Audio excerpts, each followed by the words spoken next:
I've heard it time and time again, whether it's a MacBook Pro not being able to be professional and have 4 monitors, even to when the first Air came out and it was limited to just one. But that's not true. I'm sick and tired of hearing that you can't have multiple monitors. They're here, right here. There's 4 of them.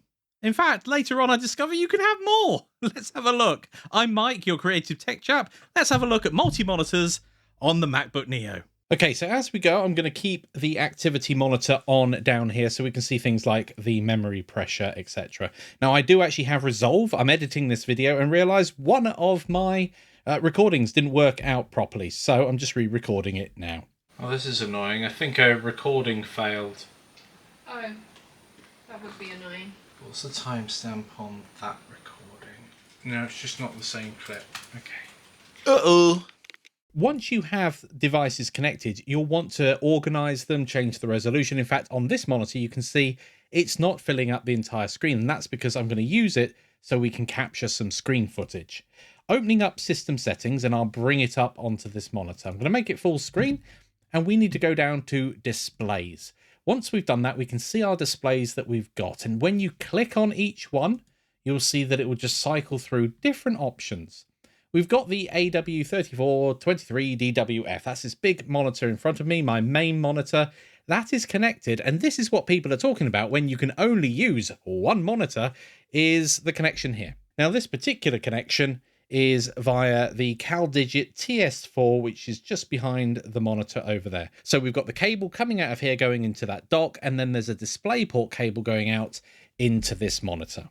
The next monitor is the built-in display, and then we've got the Elgato prompter. This is a DisplayLink display, and this is a USB connection, again via this Thunderbolt 4 connection. Next to it, we just have my microphone, so I'm recording the audio now on this computer. Now, we don't see the iPad, so in order to add an iPad, what we can do is go up to the very top here, go to the mission control area, click the 2 screens to share a screen, and I've got a couple of options here. We've got Michael's iPad. If I was to go ahead and click that, the iPad that I think's just off screen for the moment is going to change. Excellent. And I can bring that into shot. I'll just put it in front of my phone just there. Now I can see my cursors moving around on that. At the moment, if I move across, okay, that looks good. Up, yes, and up to the other monitor. Okay. It's remembered the configuration from earlier, which is fantastic. If yours doesn't do that, we can go down to the bottom here. In fact, I am just going to make this a little bit smaller. I can click Arrange. And actually, it's changed the aspect ratio of the recording when I plug that in. Interesting. I wasn't expecting that to happen. I wonder what will happen to the recording. I'm going to stop it and adjust it back again. If you're getting value from this video, please do give it a like. It helps the channel out massively. And if you're enjoying my content, why don't you subscribe for more like it? On with the video. A little bit clearer. Now that's done that, I'll restart the recording and we can continue on. Now each one of these monitors, you'll notice as we go through, has slightly different options. And that is quite common. The built-in display, because it's a display that Apple controls, has these options. They're basically resolutions, but they're scaling factors. Typically, I like to use scaling factors built into programs, but if you are hard of seeing, you can certainly turn on something like larger text. However, this does give you a warning when you do that. In fact, let's do it. Everything gets nice and big, but some applications are not going to be able to fit on the screen. It's rare these days, but that is something to watch out for because it means you'll be unable to click on certain things. So if you do have it bumped up like this and you can't do that, you can always turn it back down or even set it back to default for a short while you want to do that. We've already seen me change the resolution of this screen. I've got it at 2560 by 1440. If we go over to the iPad, you see that it's got some options, extra options here for show sidebar and touch bar. They are new to me anyway. They're extra controls that appear over on the iPad. I'm not going to use those because I only ever use this as a screen when it's like this. And finally, the Elgato prompter. It does have 2 resolutions that it can use. I'm just going to leave it at the default because it gives me no more vertical resolution and basically gives it a square aspect ratio. No good for me, so I'm going to leave it as default. Of course, one of the things that you'll want to do is organize these screens, and you can do that with the Arrange button that's just at the bottom here. I'm going to bring that up, and we can see here, this is the arrangement. When I first set this up, I put the MacBook directly under the monitor, as you can see right here, and then I had the iPad over on one side, and there's this gap. That does mean when I'm over on this screen and I move across, it just stops. It will not automatically move over. Now, before I had the iPad even further across.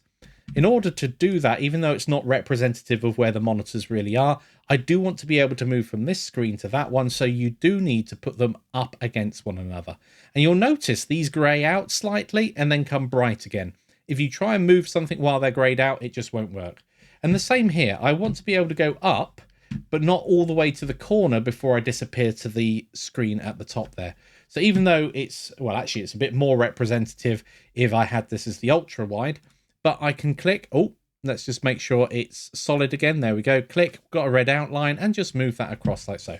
And there we go, I've got 4 monitors set up here. But wait, there's more. When I was turning on the extra monitors earlier, if we go to the screen sharing option, you may notice I had living room.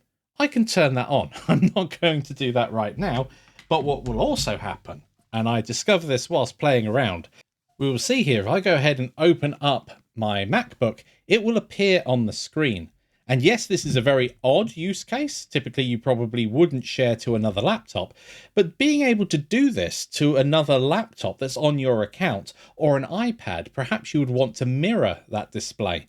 And this gives the opportunity to share what you're actually doing to someone else in the room, whether or not that's a big TV in the room or another device like an iPad or laptop. And we can see when I've done that, it's rearranged all of the displays. So this is just something to bear in mind. They're now in a completely different order.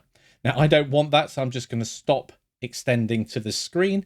Hopefully, everything will just come back and start working and also be in the configuration I had it before. Perfect. Okay, so I've just popped a couple of things on the timeline, and I noticed it was a bit slow. It wasn't actually moving forward. Well, not only am I still recording at the moment, that's, oh, it did start like 4 frames per second. And of course, I'm thinking to myself, oh no, what have I done? The swap size isn't particularly large. We've got green on the memory pressure, so it's doing that pretty well. But actually, I completely forgot that in the background, so I've stored this stuff on my NAS, but in the background, I'm copying data across, so it's just actually a network contention issue.